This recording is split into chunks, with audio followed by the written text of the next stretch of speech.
Well, as Siobhan was saying, the responsibility of remembering the horrors of Auschwitz, confronting what it means for us all as what humans are capable of, and then to try and make sure that never again really means never again is something that I'm sure we'll all be thinking about today. Earlier, I spoke to the comedian and author David Baddiel. Among his many works that he's written, Jews Don't Count was one of them, an examination of anti-Semitism in modern Britain. So I asked him for his reflections on the significance of today. You've written very movingly about your own family's, you call it intergenerational trauma that you experienced from the Holocaust. So it feels like that really is the place to start with that story, because before the war, before the Holocaust, your mother, her parents had a pretty comfortable life in Germany. That's right, isn't it? Yeah. So my grandparents on my mother's side were sort of semi-aristocratic, I guess. I mean, they were industrialists. My grandfather owned a brick factory in a place called Königsberg, which was in East Prussia. Due to the war, that's actually now Kaliningrad. It's not even part of Germany anymore, but it was this incredible city. Educational university city where Immanuel Kant was from, and they had a brick factory there. And when I've seen pictures, they had like this incredible society wedding, and yeah, then they lost everything. And when I wrote a book recently, a memoir, and actually I didn't know just how near the wire they came with never making it out. I always knew it was late. I always knew they didn't actually get out and come here until kind of August 1939, which is unbelievably close, obviously, to the war and to the stopping of emigration from Germany of Jews. But there are letters to the British Refugee Committee, the Anglo-Jewish Refugee Committee that was helping Jews, that essentially say, if you don't make it now, that's it. And then my mum was born in March 1939, which made it really, really difficult. So yeah, that's what happened. And then in terms of intergenerational trauma, I mean, it's such a complicated subject. They got here, they'd lost everything, most of their family was murdered. My grandfather was also interned on the Isle of Man, along with many other German Jewish refugees. He then became clinically depressed after the war. And what I write about a bit is how the intergenerational trauma is not straightforward, because my mum was a very extraordinary woman, and was very transgressive and crazy in a way that I kind of celebrate, but clearly has something to do with the idea of this life that she never got to lead. I can't really kind of get my head around what it must have been like with the baby, your mother, to be leaving everything and the risk. And then you mentioned there about your grandfather being interred, because I think that was something that sort of surprised me as well, because you think of it in many ways, of course it is, a very sort of proud part of British history, welcoming Jewish children in particular, but that wasn't quite the experience, was it, that your family had? So to be clear, I mean, there's so many small details about the Holocaust that are maybe not understood. So one is that my grandfather was in a concentration camp before the war. So after Kristallnacht, which was in 1938, November 1938, loads of Jews, thousands of Jews, were sent to concentration camps, which were not at that time extermination camps, although still horrible, terrible places. He was in Dachau for 6 months, and they only just got him out. They basically bribed everything they had to get my grandfather out. And so then he arrives here thinking he's safe, and then in 1940, under pressure essentially from right-wing tabloids saying, what are all these Jews doing here? What are all these immigrants doing here? And the British government were at the time, for various reasons, some of them anti-Semitic, some of them political, not telling the country. The Ministry of Information wasn't telling the country why Jews were here. He just ordered the immediate internment of all Germans living in Britain in 1940, of whom 90% were Jewish refugees. So he then is on the Isle of Man, interned for 2 years.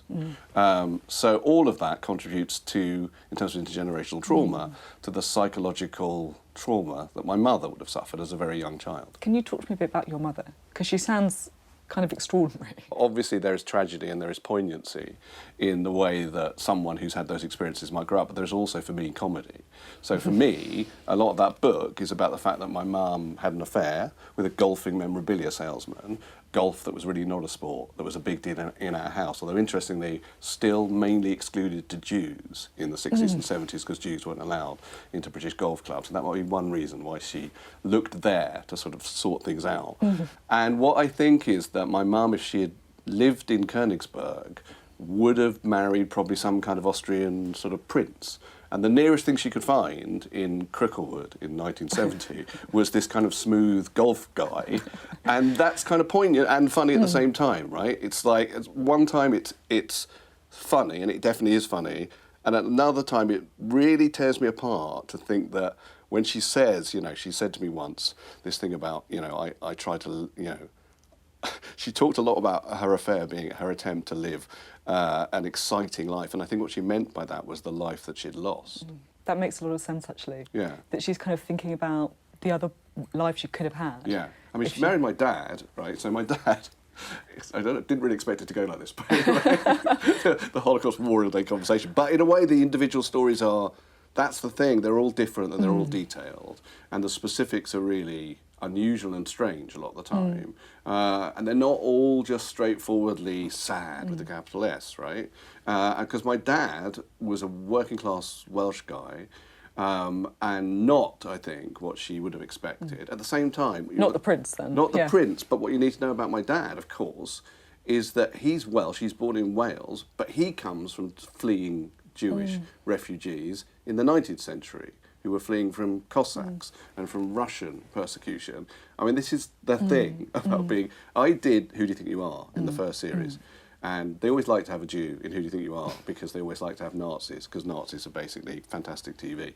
I've said it. But what I noticed when I did that, and I went to Kaliningrad, is that there's just the stumps of my grandparents' brick factory there. And when other people trace their history, it can be really intact. I think I remember at the time thinking, Ian Hislop, right now, he's probably at the manor house that his great-great-great-grandparents lived in, and it's all completely like it was then.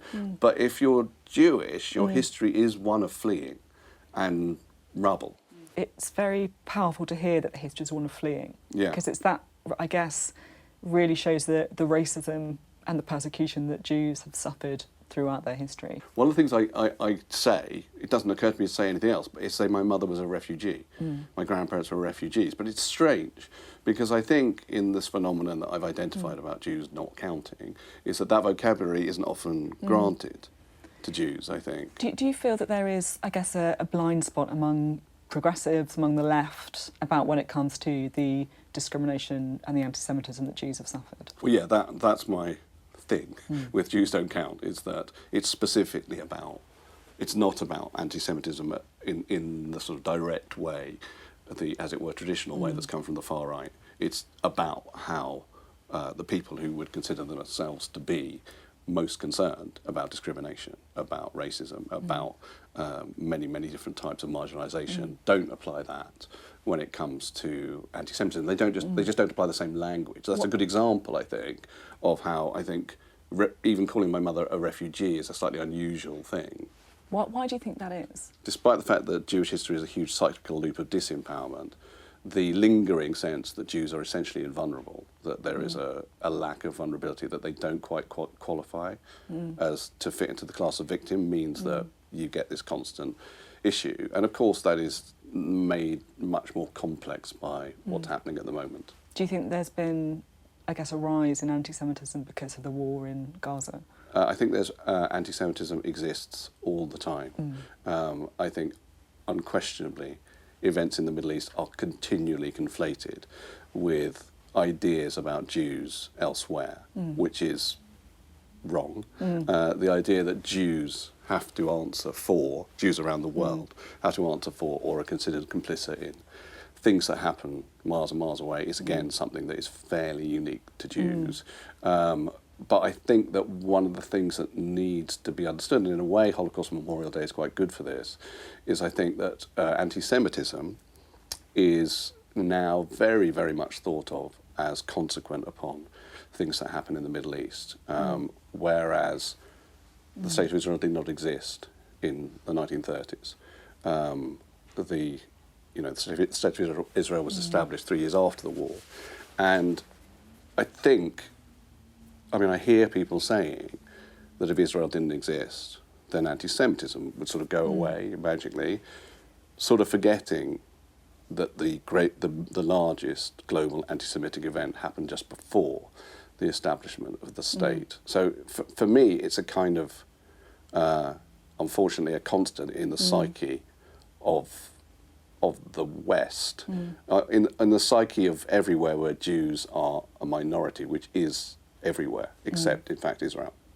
You have experienced anti-Semitism yourself. It feels to me like whenever you speak about anti-Semitism, you experience anti-Semitism. Yeah. Well, I can only talk about my lived experience, but that seems specific to me about anti-Semitism as a type of racism, which is that speaking about your experience of it involves people getting furious about it. Because the way that we are asked to imagine the world sometimes now is in a very binary way, as in terms of victimizers and victimized, and oppressed and oppressors. And Jews are a kind of glitch in that binary, right? Because some Jews are powerful, but Jews have also this incredibly long history of, as I say, of disempowerment, of racism and discrimination against them, which means you can't think about the world in those easy ways when you think about anti-Semitism. And the easiest thing to do, therefore, is to dismiss anti-Semitism as a real issue. To say it's not real, it's all happened years ago, it's not an ongoing thing, and anyway, it's all about the Middle East. So why is he whinging about it? That's what tends to happen. And that's because people don't want to complexify that binary.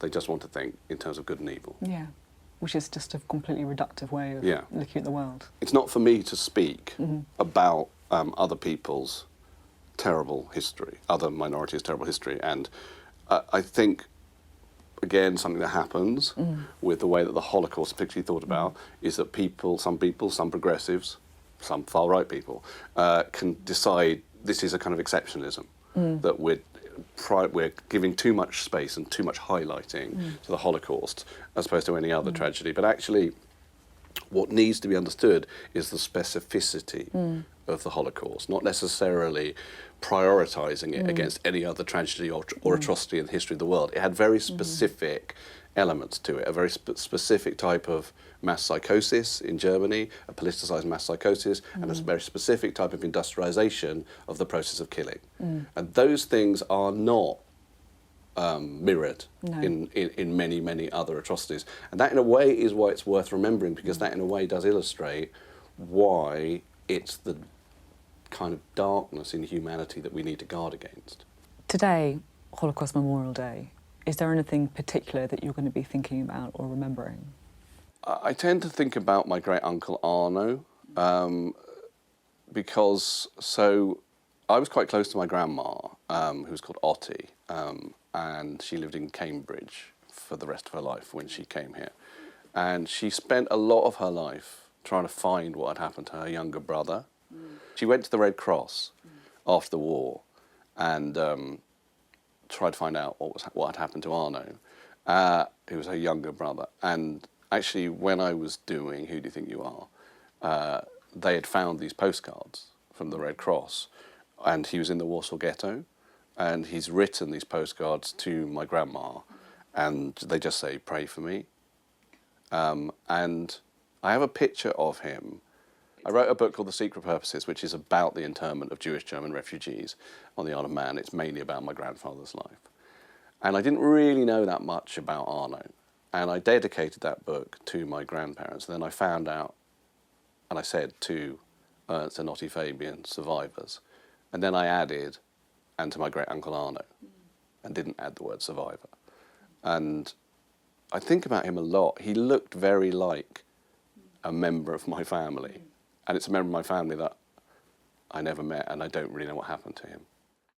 How old was he roughly at the time, do you know? He would have been in his 30s. Yeah. So you were a young man in the Warsaw Ghetto, and then the trial, you don't know?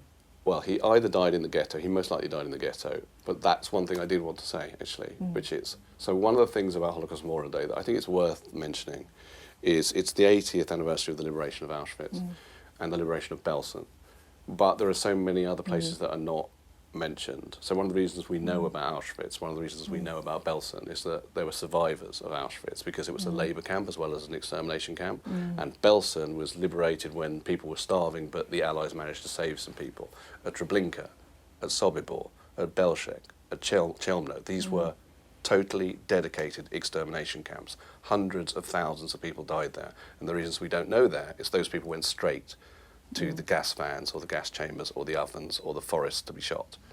And my point is, the reason we don't know about those places, or very few people do, is there are no survivors. Yeah. Survivors are dying all the time now, the ones who did survive.